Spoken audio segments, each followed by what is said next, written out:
Today we'll learn how to properly talk about the time. But we won't be learning the numbers like 12:30, half past 2. We have already done that with this video right here. So today's video will be kind of a continuation of that one. So where's that one first? And today we will learn things that deal with time, but more so with the help of preposition. In an hour, after 5 p.m., things like that. So we'll learn those in and after. The worst thing that you can do for timestamps is just to translate the English words and expect Russian to just follow suit. We won't have that at all. We have different prepositions, different meanings, and different contexts. Let's start with something very, very simple. Here's a time graph. Let's say right here is 2 p.m., let's just say. For us to say at 2, a specific time, we use a preposition в 2 часа. You will see два and часа change their form. That's because of cases. But we're not going to learn all about the cases today. If you're not familiar with cases, then this might confuse you, but don't worry about the change in два and часа. Only pay attention to the preposition change, just like a disclaimer, I guess. So, в 2 часа is at 2 p.m. What about before 2? We say до 2 часов. До here means before. So anything that happens before 2 o'clock, at 1, at 12, at 11, we use до for that. And as you can see, 2 часа changed to 2 часов. As I said, that's just cases. Don't worry about that if you don't know them just yet. What about after 2 p.m.?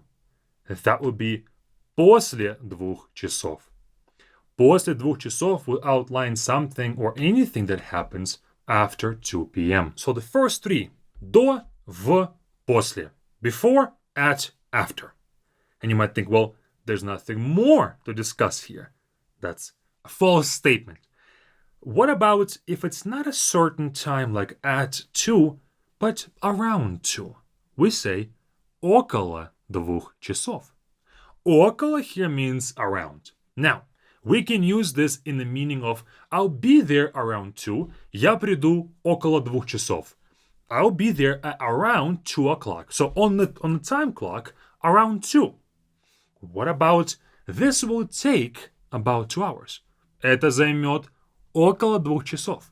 So this action, let's say I'm doing some repairs, this will take around 2 hours. So for the next 2 hours, approximately, I'll be doing some repairs. So this can work with a certain time on the clock. This can also work for an estimation of how long something will be. The next preposition is к 2 часам. You might say, well, we already had до. What's the difference? К 2 часам means by 2 p.m. Context can be like this. Hey, I need this to be done before 2 because I have to submit a report. I can say, я сделаю все к 2 часам. I'll do everything by 2 p.m. That means at 2 p.m. is going to be ready. I'm not saying that I'll do it before 2, like at 1 p.m., at 12. No. By 2, I'll get it done. So к 2 часам is the exact translation of by a certain time in English. We also can say before 2 p.m., by 2 p.m. What's the difference there in English? This difference would be the exact same in Russian. What about a very similar meaning, but after?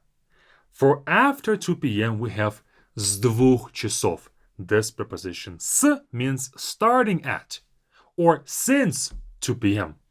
I can say, ресторан открыт с 2 часов. The restaurant is open starting at 2 p.m. or since 2 p.m. Meaning, exactly at 2 p.m. it was opened. There's a difference between после 2 часов.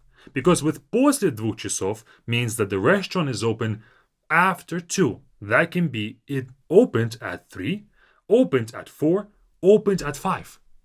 But that's not what we're talking about here. Let's recap. До, before, в, at, после, after. К, by, около, around, с, since or starting at a certain time. And now let's move on to mistakes that a lot of learners are making when they translate from English into Russian. Before we get there though, if you want to speak Russian better and speak to your family and friends, then join Be Fluent. We'll teach you exactly that, how to speak Russian better to your loved ones and have more fun while you're speaking. No more getting stuck at grammar topics and not being able to make any sentences. Join us with the first link in the description and learn how to speak Russian better. And also, as a bonus, you'll have a 7-day free trial. If you don't like the platform, you can always just cancel your subscription. 7 days to try it out. So, first link, I'll see you all there. Now, where do people make mistakes? It's when the English translations do not work in Russian. For example, I'll be there in 2 hours. The typical mistake – я буду там в 2 часа. So, в is in. If we just take in by itself, it will be translated as в. But we have just learned that в 2 часа means at 2 o'clock. So not in 2 hours, but at 2. That's an obvious mistake. So whenever you will do something in a certain amount of time, we use через. Через 2 часа. Через means after a certain amount of time. So really we are saying, I'll be there after 2 hours. Of course, after 2 hours from right now. The translation doesn't make sense, of course, because in English we use in, but this is more of, I guess, like literal translation for better understanding. Я приду через час. I'll be there in an hour. Через час, in an hour. Another issue is when learners use in for a different meaning. Like, let's say, I finished my job in an hour. It took me 1 hour to finish my job. The translation will not be через this time, even though in English we still have in. Here we use за. Я сделал все за час. I did everything in an hour. The difference between the previous one here is that за час means within an hour. So within this time capsule of an hour, I did everything. So за час means that. Use за for that purpose. See, we're learning a whole lot here. The next one, now this will be very, very tricky. And for this one, you really need to pay attention because the explanation will involve non-translatable things. So here we go. For us to say for a certain period of time, in Russian, it can go 2 ways. Number one is we use a preposition. For example, я ушел на час. I left for an hour. I was working, now I'm going for a lunch break. So, я ушел на час. I left for an hour. На час. На here is used for us to say for an hour. Another example with a similar meaning, он ушел в отпуск на 2 недели. He went on a vacation for 2 weeks. So, он ушел в отпуск, he left for vacation, на 2 недели, for 2 weeks. Again, на is used, and technically it's translated as for. This is when we do use на as a preposition. But what about? Я жду тебя 30 минут. I'm waiting for you for 30 minutes. Я жду, I'm waiting. Тебя, for you. 30 минут, 30 minutes.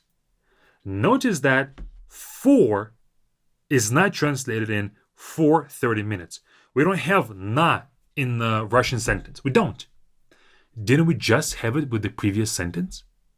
Well, that's the complexity of this rule. So let's break this down. We don't use any preposition, and we just use a verb with the time. When we do this action, in this case, жду, we do it for a certain amount of time. I'm waiting for you for 30 minutes. So what am I doing for 30 minutes? I'm waiting. That's when we don't use a preposition. Let's bring back the previous sentence. Я ушел на 1 час. I left for 1 hour. Are we doing the action of leaving for 1 hour? No. We left. We are walking. We are eating lunch. We are doing something else. And that's why we do need a preposition na. Because we're not doing this action for an hour. We're doing something else. So in essence, the rule goes like this. If we are doing the action for a certain period of time, no prepositions needed. Just verb plus time. But if we do something for a certain period of time, or something is happening for a certain period of time, then we use a preposition na. I hope this makes sense. And let's actually test you guys if this makes sense to you. Here's a sentence in English, and I'll have a translation with a blank space. Я смотрю телевизор, blank, 1 час. I'm watching TV for 1 hour. Do we need a preposition here? Think about this for a minute. Not a minute, a few seconds. We do not need a preposition here because we are doing the action of watching for this amount of time. Okay, I hope that this is making sense. The reason why this explanation is so complex is because we have to change the way we think. And sometimes the logic of English does not apply into the logic of Russian. And that's when we have to kind of rewire our brain a little bit to think in the Russian way. So I hope that now this makes sense with this example. And the reason why we don't need a preposition is because we're doing this action for a certain period of time. Okay? Maybe actually just to nail this point, another exercise. Я забронировал стол, blank, 2 часа. I booked a table at a restaurant for 2 hours. Do we need a preposition here for the translation of for? Think about this for a few seconds as well. We do need a preposition. And I hope that your logic wasn't just, well, the last exercise we didn't, so we must have to need it in this sentence right now. The reason why we need it is because we booked a table. Were we booking the table for 2 hours? No. We called and booked it for a certain period of time. Okay, we're going to be sitting there eating for 2 hours, not booking it. And that's why we do need a preposition na. I hope that this whole video makes sense to you. As you can see, the time context is not an easy one because think about it. People have been talking about time for hundreds and hundreds of years. So certain things, of course, are not going to get translated from English. So we have to change the way we think a little bit. That is all. Learn with us to speak Russian better with this button right here. Be Fluent will teach you how to speak Russian better. Or keep on watching our YouTube videos with this next one. It's up to you.